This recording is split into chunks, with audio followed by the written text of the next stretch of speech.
भाई अपना बड़ भाई से कहता तुहरा के हुता के तो तकलीफ हो खेला तुहरा के हुता के तो तकलीफ हो खेला तुहरा के हुता के तो तकलीफ हो खेला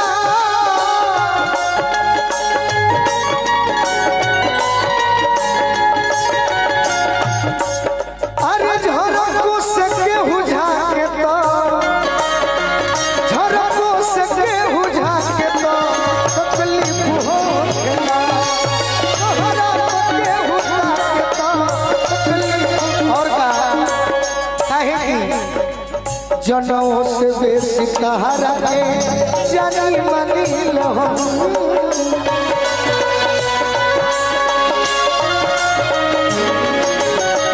जनों से बेसी तहरा जानी मनी हो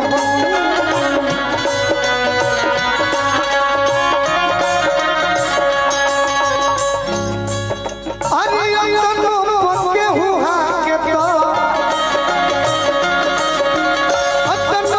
के हुआ के तो तकलीफ हो खेला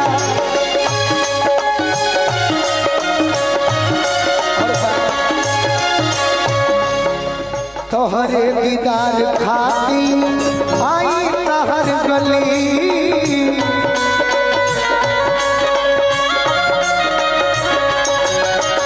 तोहरे दीदार खाती आई तहर गली ओढ़नी से चेहरा ढाके तो ओढ़नी से चेहरा ढाके तो तकलीफ हो खेला तहरा के हुता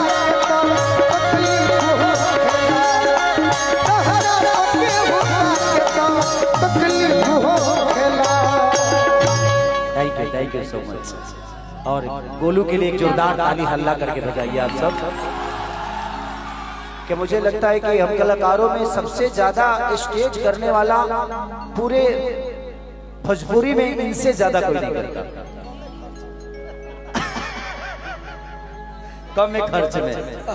विषय वो नहीं है कि खर्चा कितना लगता है, आप लोगों के दिल में कितने हैं, विषय वो है कि दुनिया आपको प्यार कितनी करती है। पैसा आज नहीं तो कल तो आई जाएगा। अच्छी बात नहीं खेसारी लगे पैसे के क्या करता, ना घर में रहे के ठीक बा, ना अपना गाड़ी पर चढ़े के ठीक बा।